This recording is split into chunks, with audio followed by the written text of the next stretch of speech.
Di antara baiknya kualitas keislaman seseorang itu meninggalkan apa-apa yang bukan urusannya dan apa-apa yang tidak bermanfaat baginya. Aku berbuat baik, maka yang baik akan datang kepadaku. Itu ciri orang yang tercerahkan tuh. Selama kita dalam ujian dan musibah, maka selama itu pula kita dalam ibadah. Kalimat itu yang menghadirkan pertolongan Allah. Bismillahirrahmanirrahim. Nih, coba ya, saya mau ngetes. Saya mau ngetes seberapa baik hati teman-teman. Contoh ya. Jadi kebaikan hati itu dimulai dari level pikiran. Perasaan baru tindakan. Contoh ya, ini kisah yang sering saya jadikan contoh. Misal nih, teman-teman naik kereta. Kalau di Jakarta ada kayak KRL gitu ya, LRT, MRT. Naik kereta. Tiba-tiba di salah satu stasiun pemberhentian, masuklah seorang bapak bawa anak. Berdua nih, satu orang bapak, satu orang anak kecil. Dah, jalan kereta. Si anak ini, kita lihat ya, ini anak nakal banget. Begitu masuk kereta, lari sono, lari sini, teriak-teriak. Wah, loncat-loncat. Bahkan sampai ngedorong penumpang yang lain hampir mau jatuh. Pindah gerbong. No, main gitu. Tapi si bapaknya ini diem aja. Diem aja bapaknya. Nggak ngapa-ngapain. Nah, coba.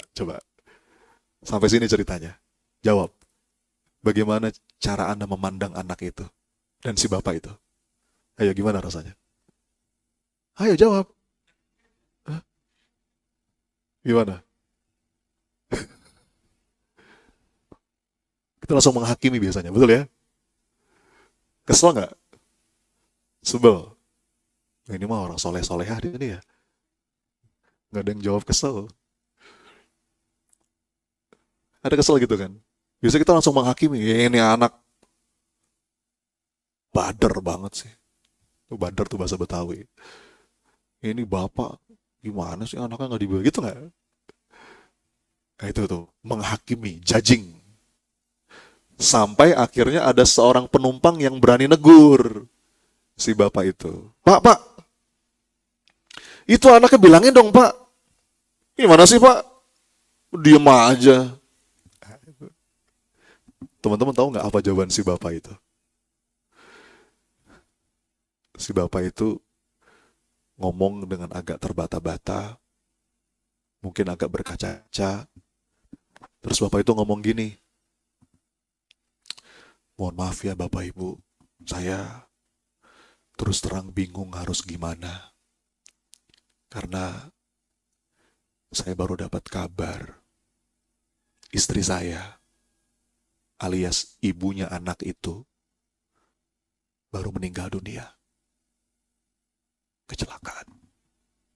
Ini saya naik kereta mau ngelihat jenazah istri saya. Anak saya belum tahu. Saya bingung mau ngomong gimana. Ayo coba. Begitu dengar satu informasi itu aja, gimana rasanya? Berubah nggak? Yang tadi kesel gimana? Yang tadi menghakimi gimana? Malah pengen ngajak main anaknya. Anda lihat. Anda tahu nggak sih, salah satu penyebab keruwetan sosial hari ini, kita terlalu cepat menghakimi. Jadi orang yang enlightenment tuh sama orang tuh penuh pemahaman, pemakluman. Ya, bahkan ini ada kaidahnya dari para ulama. Apa kata para ulama? Iltamis li akhika sab'ina udhron. Apa artinya?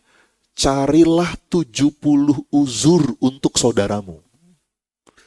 Apa bedanya orang munafik sama orang beriman? Orang munafik itu hobinya mencari-cari kesalahan saudaranya. Tapi kalau orang beriman selalu mencari alasan buat saudaranya. Oh, mungkin dia begini, mungkin dia begitu. Orang beriman itu ketika mendengar satu kabar saudaranya, mungkin itu sudah jelas-jelas, itu udah jelas-jelas perbuatan dosa, perbuatan salah. Kita tidak membenarkan dosanya, tapi mencari alasan supaya ringan dulu di hati kita. Itu kan spirit dakwah kan begitu, teman-teman. Bahkan ada hadisnya suatu hari Rasulullah sedang berjalan bersama para sahabat, lalu melihat ada seorang sahabat yang lain mabuk. Anda bayangkan ya, ini di zaman Nabi, generasi sahabat, ada yang mabuk. Begitu ngelihat ada salah seorang sahabat mabuk, ada yang langsung menghujat gitu. Oh, apa kata Nabi? Jangan. Jangan engkau bantu setan. Itu kalimatnya begitu. Jangan engkau bantu setan. Karena orang tuh kalau lagi terjebak dalam sebuah kesalahan, itu kan lagi jatuh dalam sebuah lubang. Kalau kita hujat, itu dia makin dalam tuh. Mestinya kan kita rangkul. Jadi teman-teman ini penting loh, apalagi di dunia sosmed seperti sekarang. Tolonglah, jangan mudah komen. Apalagi sesuatu yang kita nggak ngerti. Ya. Cari aja alasan. Oh mungkin dia begini, mungkin dia begitu. Itu ciri orang yang tercerahkan tuh. Lagi lampu merah ada orang ngebut. Wah, nyali. Ayo gimana? Gimana? Kalau orang yang punya enlightenment, lagi buru-buru kali. Istrinya mau lahiran kali. Lagi mules kali. Kan rugi ya, kita tersinggung. Kejar, wah kurang ajar nih. Kita merasa harga diri kita tercoreng. Oh, di mana dia? Akhirnya berhenti deh di pom bensin. Maaf Pak, sakit perut. Jadi, teman-teman, ini serius. Apalagi kan hadisnya jelas. Gimana? Min husni islami mar'i tarkuhu ma la ya'ni. Di antara baiknya kualitas keislaman seseorang itu meninggalkan apa-apa yang bukan urusannya dan apa-apa yang tidak bermanfaat baginya. Come on lah kawan-kawan. Masalahnya kita hidup di zaman media sosial yang semua kita komentarin, kita hakimi. Dah. Ya. Latihannya tuh malah mendoakan orang. Ini kualitas hati orang yang tercerahkan. Doain. Ya. Ada masanya kita perlu memberikan nasihat. Tapi juga dengan cara yang baik. Ya. Itu enlightenment. Itu panjang, tapi intinya begitu. Enlightenment itu kualitas hati yang tercerahkan. Dia nggak mudah menghakimi, dia mudah tersentuh, dia itu nggak banyak cemas dalam hidupnya. Itu enlightenment. Lanjut, itu mesti diselesaikan nih. Berikutnya apa? A ya. Habis H, E, A. H-nya tadi apa? Healing. Healing itu apa? Pulih dari segala luka dan derita. Terus E. E itu enlightenment. Enlightenment itu jiwanya tercerahkan dan penuh makna. Jadi bijak, wise. Dia punya wisdom. Dan A itu abundance. Apa? Abundance itu mentalnya kaya. Jiwanya itu berkelimpahan syukur dan kaya gitu mentalnya. Jadi ini bukan tentang banyaknya harta yang dia punya, tapi dia lapang memandang dunia. Jadi nggak pelit, gampangnya gitulah. Nggak ada cerita, teman-teman perhatikan, ini pola kehidupan. La tabdila li sunnatillah. Nggak ada cerita orang-orang pelit itu hidupnya berkualitas. Ya. Abundance itu mentalnya kaya. Sama orang tuh gampang. Gampang berbagi. Melihat orang tuh bukan saingan gitu ya. Lawannya abundance itu kan scarcity. Scarcity itu mental miskin. Jadi ngelihat orang itu, wah nanti saya bakal digantikan sama dia nih. Wah nanti dia akan ngambil jatah saya nih. Enggak. Bahkan lihat kompetitor pun ya tenang aja. Tugas kita ya bersaing secara sehat. Tapi nggak usah saling menjatuhkan kan gitu. Jadi abundance itu mentalnya kaya teman-teman. Keberadaan saya nggak akan ngurangin rezeki Anda, betul? Kita punya jatah rezekinya masing-masing. Jadi buat apa kita hidup dalam ketakutan yang tidak pada tempatnya? Kalau kata Sayyidina Utsman bin Affan, kaidahnya begini. Hammud dunya zulmatun fil qalbi wa hammul akhirah nurun fil qalbi. Kecemasan dalam urusan dunia itu tanda gelapnya hati. Tapi kalau kecemasan dalam urusan akhirat itu tanda cahaya bagi hati. Jadi teman-teman kalau cemasnya untuk urusan akhirat itu bagus. Cemas mikirin, aduh dosa masih banyak ya Allah, amal masih receh begini ya Allah. Tadi di alam kubur gimana ya Allah. Nah itu kecemasan yang bagus, itu akan mencahayai hati kita. Tapi kebanyakan dari kita kan cemasnya untuk urusan dunia ya. Takut lihat kompetitor tuh dengki. Nah orang-orang dengki itu mental miskin. Hasad. Ya. Abundance itu nggak ada ghil wal hasad. Lapang, dia lapang memandang dunia. Gitu ya. Nah saya percepat, ini juga kalau dibahas panjang nih. Yang keempat, dua lagi. Tadi yang pertama apa? Healing. Pulih dari segala luka dan derita. Yang kedua, enlightenment. Jiwanya tercerahkan dan penuh makna. Yang ketiga, abundance. Mentalnya itu kaya. Ya. Dia apa ya? Dia nggak egois gitu. Dia bahkan, saya tuh suka merinding ya teman-teman. Ada loh kualitas orang seperti sahabat Nabi. Kan ada beberapa kisah ya. Kalau kita ngomongin bab tentang ithar, mendahulukan orang, itu luar biasa. Ada ya, saya lupa tuh di kisah perang apa tuh. Ada 3 orang sahabat yang udah sekarat teman-teman. Mau meninggal dunia. Butuh apa namanya? Butuh air gitu kan. Datang air yang terbatas, pas mau dikasih ke dia melihat ada temennya yang merintih. Terus kata dia apa? Dia dulu. Dia lebih butuh. Digeser ke temannya yang sahabat yang lain. Dia baru mau minum air itu, dia dengar temannya merintih yang apa kata orang ini? Dia dulu. Begitu terus sampai meninggal itu. Saya bilang, ya Allah, ada ya kualitas manusia kayak begitu di zaman para sahabat. Nah itu nggak mungkin kalau dia nggak punya abundance. Mentalnya itu kaya. Teman-teman.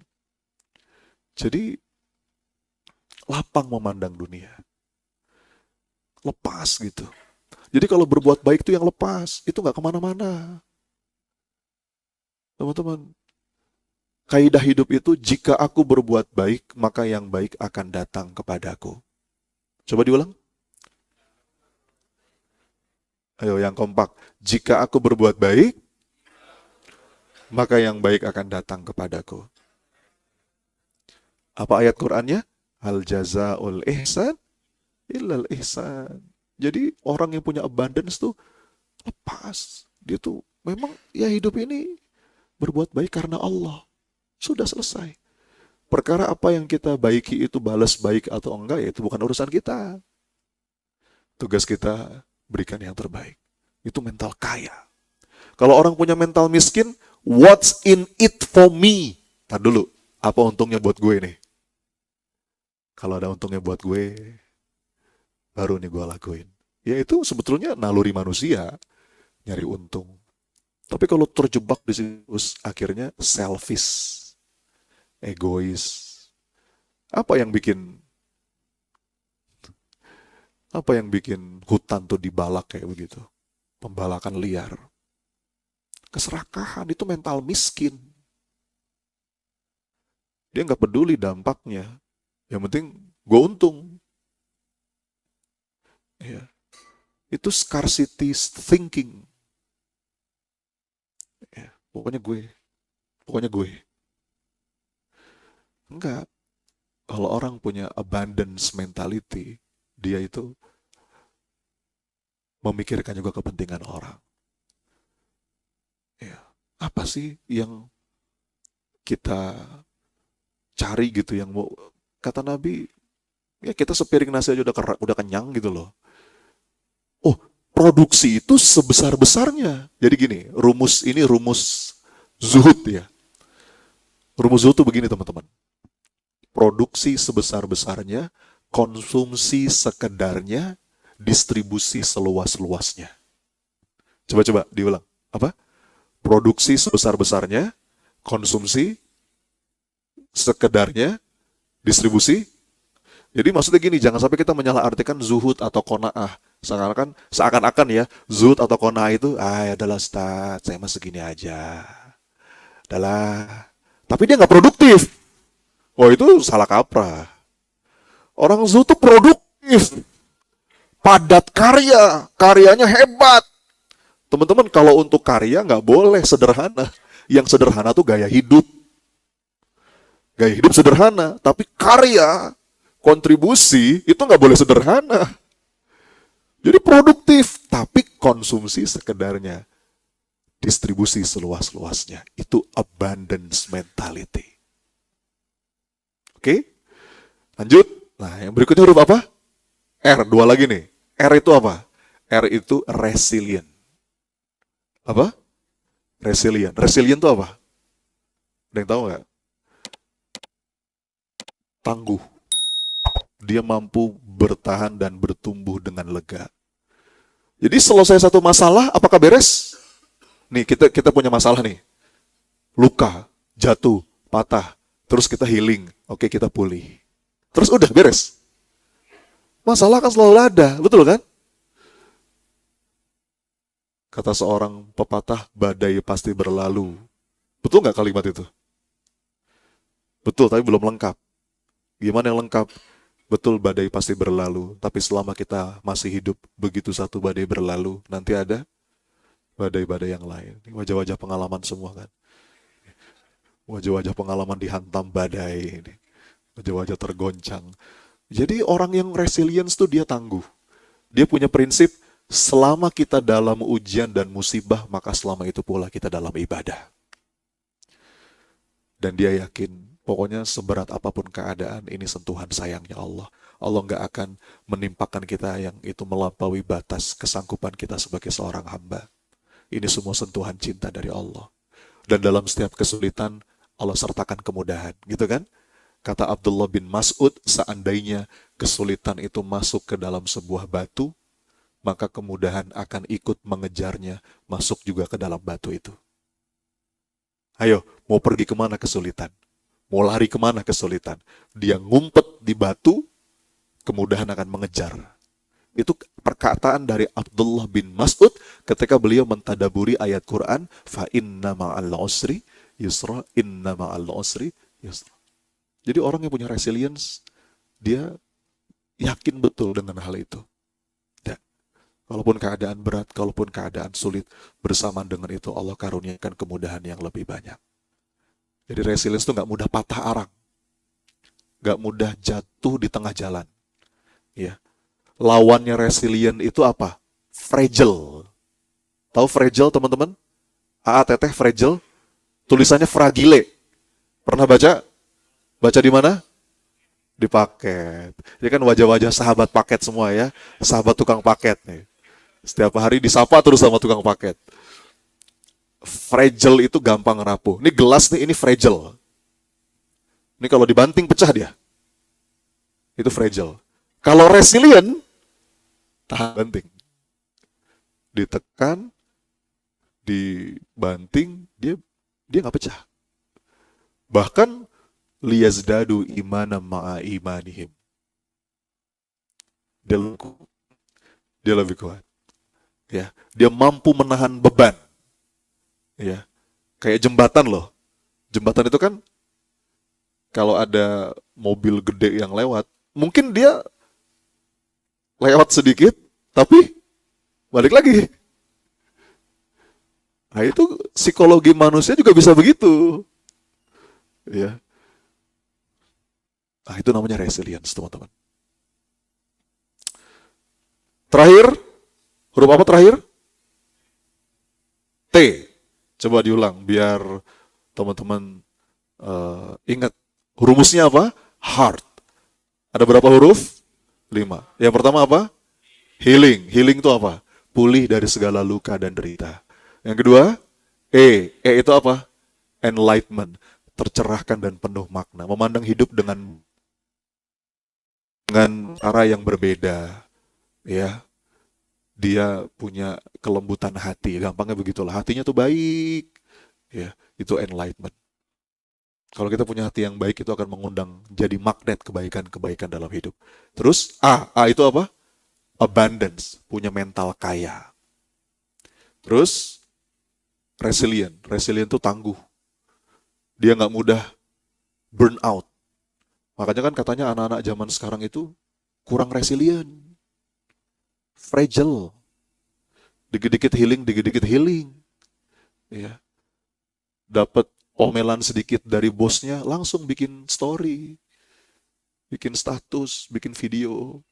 Ya, itu generasi fragile. Gampang banget nuduh orang toksik.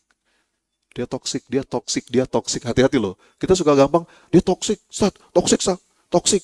Itu secara nggak langsung, dia merasa dirinya madu berarti. Kalau yang lain disebut racun, gue sendiri yang madu nih. Hati-hati, itu ada kesombongan yang tersamar itu. Jangan mudah menghakimi orang toksik. Ya. Resilient itu tangguh. Dan T yang terakhir itu trust. Apa? Trust itu apa? Percaya, optimis. Jadi orang-orang yang berkualitas hidupnya adalah orang-orang yang punya trust. Yakin betul. Hidupku dalam genggaman Allah yang gak mungkin salah dan gak pernah salah. Aku mencintai takdirku. Kenapa? Karena aku tahu zat yang menetapkan takdir atas hidupku adalah zat yang paling mencintaiku. Lihat, kita belajar trust dari para nabi.